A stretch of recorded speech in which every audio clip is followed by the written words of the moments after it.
Welcome, ladies and gentlemen, to the Weekly 7 with me, your host, Monroe, Mann. 7 news topics in 7 quick minutes. Let's get started with the top story. Okay, let's be honest. How many of you actually read every terms of service and privacy policy every time they get updated for all of the many apps and software programs and whatnots that you use? If you said, I do, you're probably a liar.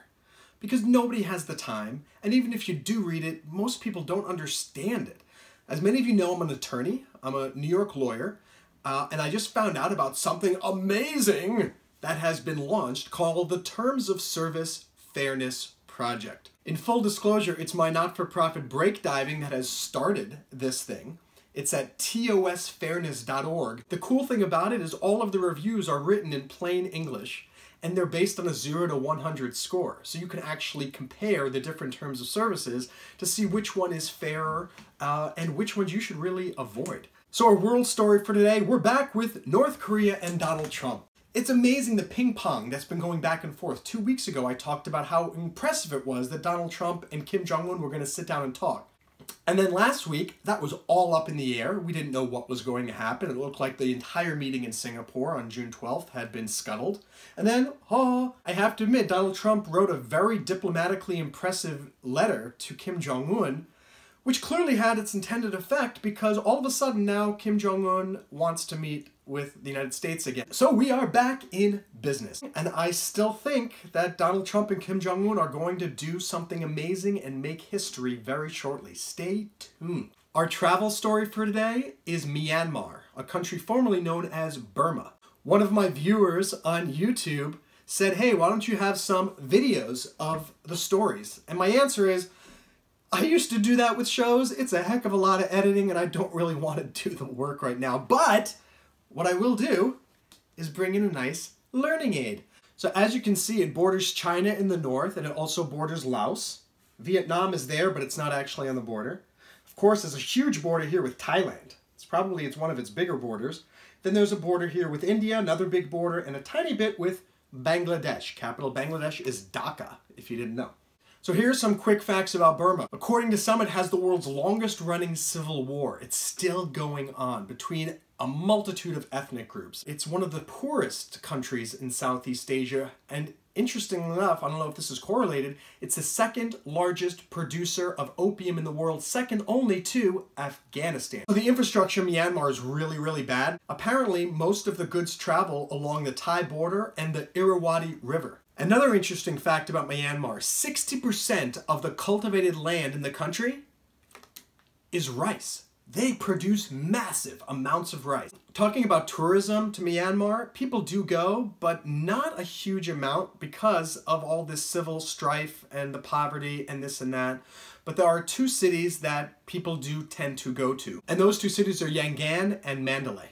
Finally, what Myanmar is perhaps most famous for, at least in my eyes, is the Burma Road. It was built in 1937 by about 200,000 Burmese and Chinese laborers under British direction.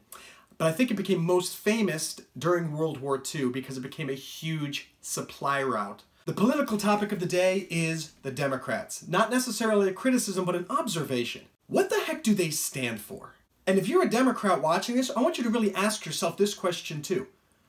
Right now, the only thing that I can find that Democrats stand for is obstruction of Trump.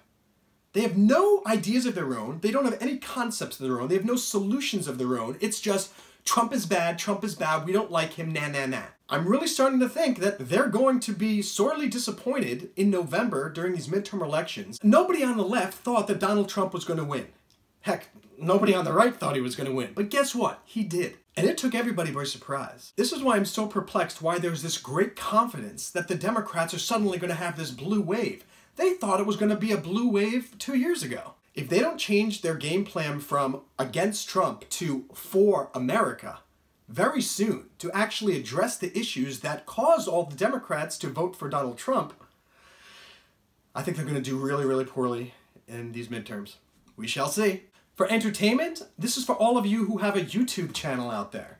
My not-for-profit breakdiving has just launched a YouTube channel, And the whole purpose of it is to be a showcase for up-and-coming unknown artists. I invite all of you watching who have YouTube channels, and also all of you who have friends who have YouTube channels, to visit this website. I just posted it, www.breakdiving.org/YouTube. Check out what we are trying to do to really help bring together all of this great unknown talent and work together as a team to get noticed, and to get likes, and to get subscribers, and to make a difference in the world. It's a very unique concept that I think will resonate with anyone who has made a YouTube video, because you know how difficult it is to get likes and views and subscribers. I think breakdiving may have cracked the code, and I want you to go check it out and tell me what you think. On the topic of YouTube, there's this whole concept of a YouTube celebrity, a YouTube star.